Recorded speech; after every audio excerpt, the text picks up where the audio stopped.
On my right side is a group of young girls who are practicing self defense, and on my left side is a group of older women who are discussing the policies in their village. Between these two groups, there is one thing that is common though, and that both these group of women are refusing to acknowledge each other by their caste. And this is Saundara village in Ahilyanagar district where I am right now, where a new experiment has started, and that is to make this village caste free.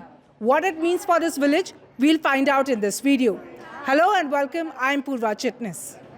आणि त्या अनुभवामुळंच मी एक 10-12 वर्षापूर्वीची गोष्ट की जेव्हा बाबासाहेब आंबेडकर जयंती आम्हाला मराठी शाळेमध्ये म्हणजे जिल्हा परिषदच्या शाळेमध्ये आम्ही साजरी केली, त्यावेळेला एका भाषणामध्ये मी सांगितलं, सरपंचाच्या कानावर घातलं, ग्रामस्थांच्या कानावर घातलं का मला लहानपणापासून असे कुठेतरी अनुभव पाहायला भेटतात आणि कुठेतरी थांबलं पाहिजे. आणि आता ज्यांच्याकडून ह्या गोष्टी घडल्या ते हयात पण नाही आहेत.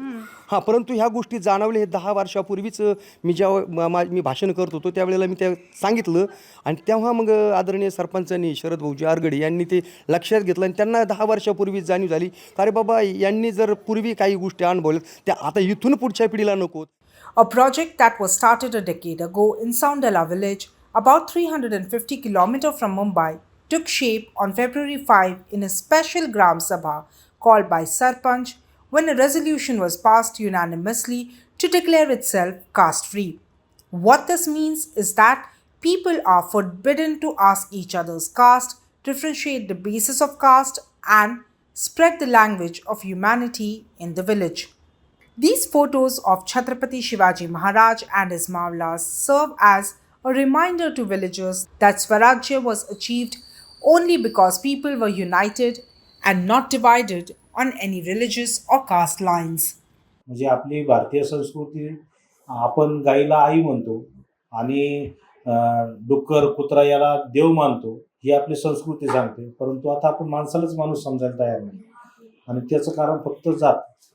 मग ह्या पद्धतीने आपल्याला कुठंतरी चित्र बदललं पाहिजे. माणसाने माणसाशी माणसासारखं वागलं पाहिजे. जात खऱ्या अर्थाने फक्त कागदावर असली पाहिजे, ती आचरणात येऊ नये. आणि महाराष्ट्रातलं हे जे सगळं प्रकार जे चालू आहेत किंवा जिल्ह्यातही काही ठिकाणी चालू आहे हे आमच्या गावापर्यंत येऊ शकतं पुन्हा. आणि हे जर गावात आलं तर माणूस पुन्हा एकदा विभागला जाणार. म्हणून हे कुठंतरी एखादी गोष्ट घडल्यानंतर उपचार करण्यापेक्षा प्रतिबंध आताच केलेला बरा या गोष्टीसाठी. म्हणून खऱ्या अर्थानं आम्ही जातीमुक्त गाव करण्याचं ठरवलं. This is a pretty normal scene in any village setting, except this happened at a house of a man belonging to SC category. These men, having a cup of tea, are a bunch of upper caste men, a scenario unimaginable until a month ago. The village was not always united. Caste was very much a part of this village decades ago. Mangal Bodhak, who belongs to SC category, remembers how she was treated decades ago. भेदभावच असायचा ना. आम्ही 12 वाजायची पाण्याला जायचो तर आम्हाला नाही करायचे. लांब चप्पल काढायला लावायचे. 2 हौद होते, एक यांचा हौद होता आणि एक आमचा हौद होता. मग त्या हौदातच आम्ही पाणी भरायचो. असं होतं. जेवण उठ चहा बी असं एकत्रच बसतो. असं काय भेदभाव नाही करत का तू आमच्याची तू बाजूला बस तुम्ही हे असं कधीच करत नाही. आम्ही एका येणीच बसतो एकाच पहिलं करत होते ना. पहिले जुने लोक जास्त बाट धरायचे. हा आता कोणी धरत नाही. आता म्हणजे सारखेच सारखे. Even for Sanjay Gauri, his childhood was troubled. एका गावामध्ये गेलो, आमच्या वडिलांसंग गेलो होतो मी एका कार्यक्रमासाठी. तर बाकीचे पण सारे लोक होते आणि सर्वांना चहा पाणी झालं. चहा पाणी आल्याच्या नंतर त्यावेळेला मला चांगलं आठवतं की आमच्या वडिलांनी देखील चहा घेतला, मी चहा घेतला. परंतु आमच्या वडिलांनी स्वतःच्या हातानेच ती कप बशी धुतलेली आहे.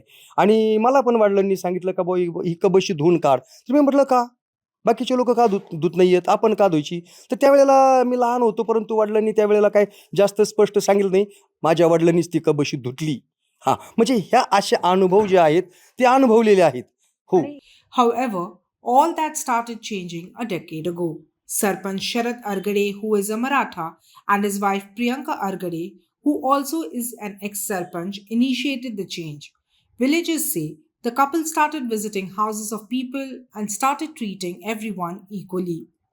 कसं मी त्यांची इथं जायचे ना तर असं थोडं मला पण थोडंसं वेगळं वाटायचं, त्यांना पण वेगळं वाटायचं. हे आल्यावर पाणी पिणार की नाही पिणार किंवा म्हणजे चहा देऊ का नको देऊ.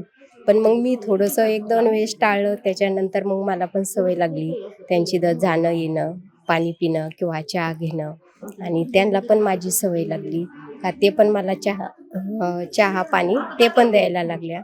नंतर मग हळूहळू थोडंसं म्हणजे आम्ही एकमेकीची जाणे, बसणे, गप्पा मारणे किंवा मग मी पण त्यांच्या कार्यक्रमात जायला लागले. थोडंसं मग आमच्यात बदल होत चालला सगळा. Before this proposal, the Gram Panchayat 2 months ago started playing national anthem on loudspeaker to invoke the feeling of being an Indian. He even initiated a blood donation drive to make people understand that blood is red for everyone. कोणतीही गोष्ट आता ग्रामसभेमध्ये ठराव पारित झाला तर तो काही एकट्या सरपंचांनी नाही केला, गावाचा तो निर्णय होता असं म्हणावं लागेल.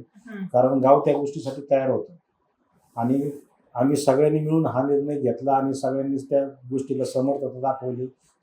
सगळ्यांचे थोडक्यात मी असं म्हणाल की आमचे सगळ्यांचे ब्रेन वॉश झालेत आणि बाहेरून जे काही प्रकार आमच्या माथ्यामध्ये घालण्याचा प्रयत्न केला जातो, मेंदूमध्ये ठासण्याचा प्रयत्न केला जातो, त्याच्यातून आम्ही सुरक्षित झालो.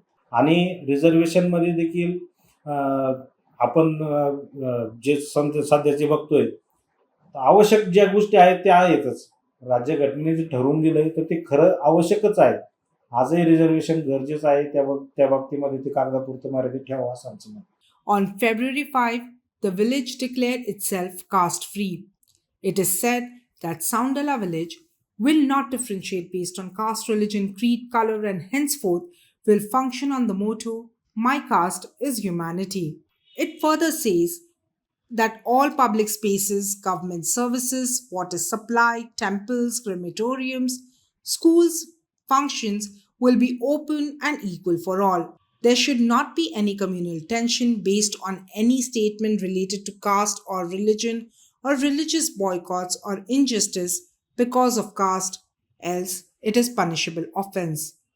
Sarpanch says this decision was taken because of the growing polarization in Maharashtra and they fear that it might one day come at their doorstep. Politicians in Maharashtra always invoke the legacy of Chhatrapati Shivaji Maharaj, Shahu Phule Ambedkar in their speeches, but reality is most of the times different on ground. However, in turbulent times like this, one such village in Maharashtra has shown how positive policies can have impact on ground and things can be changed in society. In Ahilyanagar, this is me, Purva Chitnis, for The Print.